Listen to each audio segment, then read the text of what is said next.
Ayan, natatawa akong liwanag na. I love it so much. Klarado ng aking videos. And I love it so much. Thank you, Lord. Yan ang aking lights. Diba? Yan, malaki yan yung aking lights na nabili. Para klarado.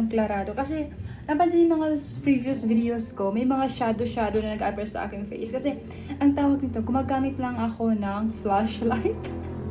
Gumagamit lang ako ng flashlight para maging maliwanag yung aking video. Kasi yung meron ako dito ilaw kasi isa lang, but not enough kasi parang madilim pa rin siya. Kaya gumagamit ako ng flashlight para maging maliwanag yung aking video. Pero yun nga lang, pag flashlight naman ginagamit ko, yung mga shadow kasi parang hindi maganda yung aking video. So kailangan ko bumili ng light.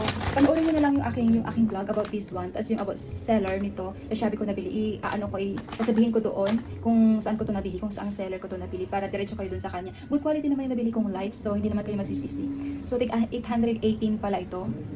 So, not bad na mag-invest ka ng ganito na lights na maganda naman. Tapos, yung videos mo, magiging maganda yung result. Like, magkakaroon ka ng quality videos kasi since maganda na yung mga videos.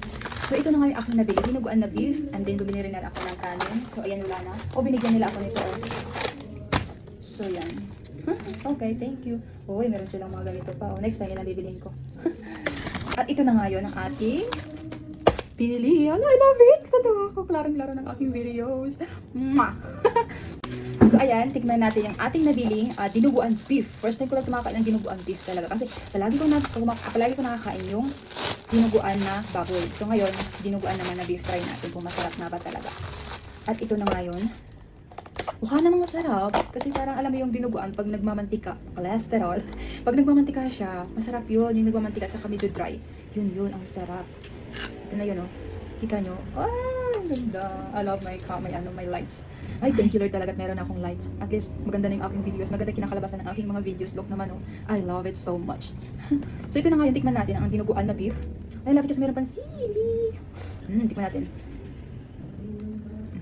Ito. Cheese.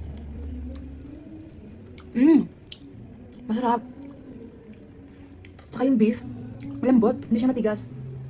Niluto talaga nila ng ayos yung beef. Kaya malambot siya. Yan, oh. Para maging paborito ko na ngayon dinuguan na beef. Masarap siya. Masarap. Talaga. Recommend ko. Try nyo tong dinuguan beef sa Aristocrat Restaurant. Bili na. Endorser. Aristocrat pa ka naman. Charat. Anyway, try nyo talaga. Masarap siya. Try. Thank you for watching, people. I love you all. Bye.